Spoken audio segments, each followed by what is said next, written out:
Hello friends, welcome to my channel easy cooking and crafts. তো আজকে আপনাদের easy cooking থেকে আমি দেখাবো চিকেন বিরিয়ানি। তো আপনারা দেখতেই পাচ্ছেন। তো ফ্রেন্ডস, দেখে নিন কী কী লাগছে। চলুন এবার শুরু করা যাক।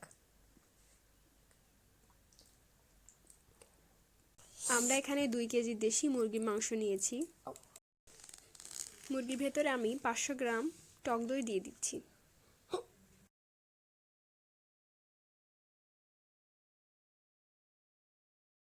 আমি এখন এর ভেতরে দিয়ে দিব রসুন বাটা, পেঁয়াজ বাটা, আদা বাটা 1 চা চামচ পরিমাণ।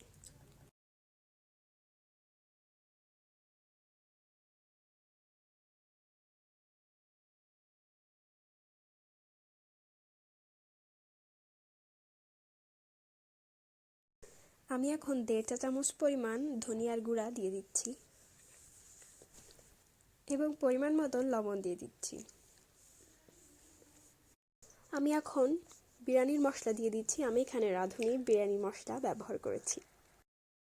তো আমি এখন এটা খুব ভালোভাবে মাখিয়ে নিচ্ছি এবং মাখিয়ে 1 ঘন্টা মতন আমাদেরকে ওয়েট করতে হবে।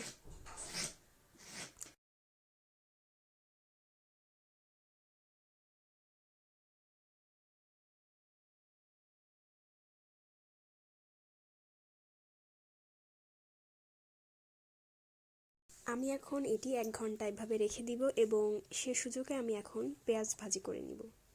আমি এখন একটি কুকার নিয়ে নিয়েছি। এটি গরম হয়ে যাওয়ার পরে আমি এর ভিতর তেল দিব এবং পেঁয়াজটা আমি ভেজে নিব ভালোভাবে।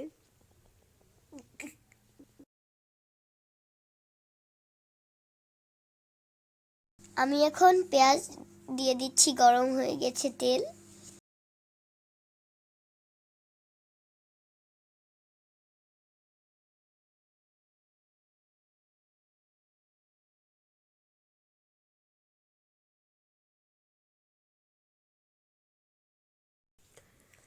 তো ফ্রেন্ডস, দেখুন কালার চলে আসছে। আমরা এখন এটা উঠিয়ে ফেলবো। আমাদের উঠানোর সময় হয়ে গিয়েছে। তো আমি এখন এই তেলের ভিতরে দিয়ে দিচ্ছি 1 ঘন্টা মাখিয়ে রাখা মুরগির মাংস।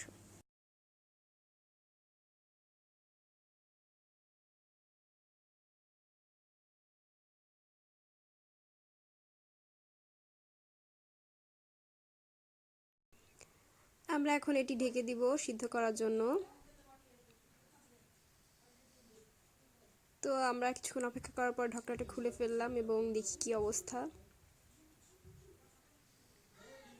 এখন আমি আরেকটু নাড়িয়ে এটা আবার ঢেকে দিব।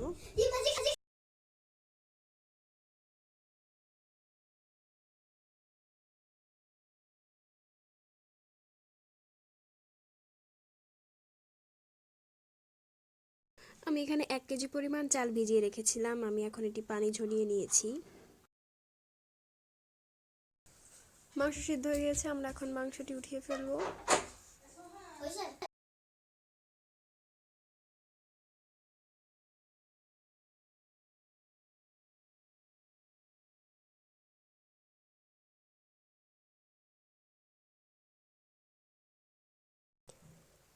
আমি এখন চাল দিয়ে দিচ্ছি এবং দেওয়ার পরে খুব ভালোভাবে নাড়তে হবে। চালটা ভাজা ভাজা হওয়া পর্যন্ত আমাদেরকে ভালোভাবে নাড়তে থাকতে হবে।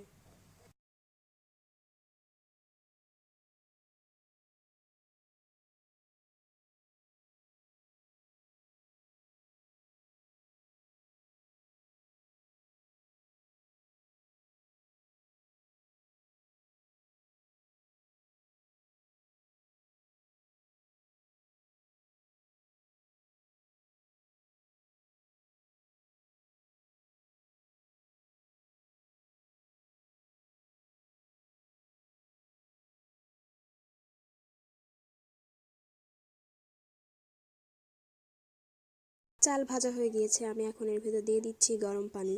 আমি এখানে 2 কেজি পরিমাণ গরম পানি ব্যবহার করেছি।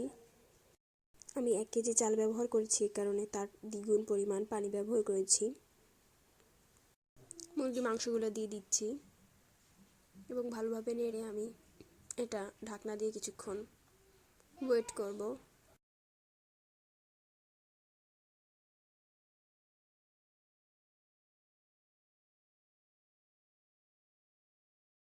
তো সেই সুযোগে আমি আমার ব্রেস্তাটা কমপ্লিট করে নিচ্ছি।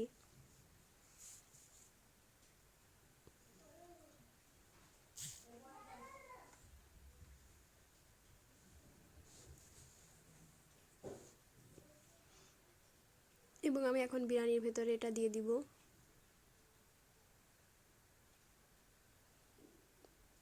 তৈরি হয়ে গিয়েছে আমার চিকেন বিরিয়ানি। তো রান্নাটা যদি আপনাদের পছন্দ হয়ে থাকে প্লিজ লাইক, কমেন্ট এবং শেয়ার করবেন। সাবস্ক্রাইব করুন, কিন্তু প্লিজ সাবস্ক্রাইব করুন।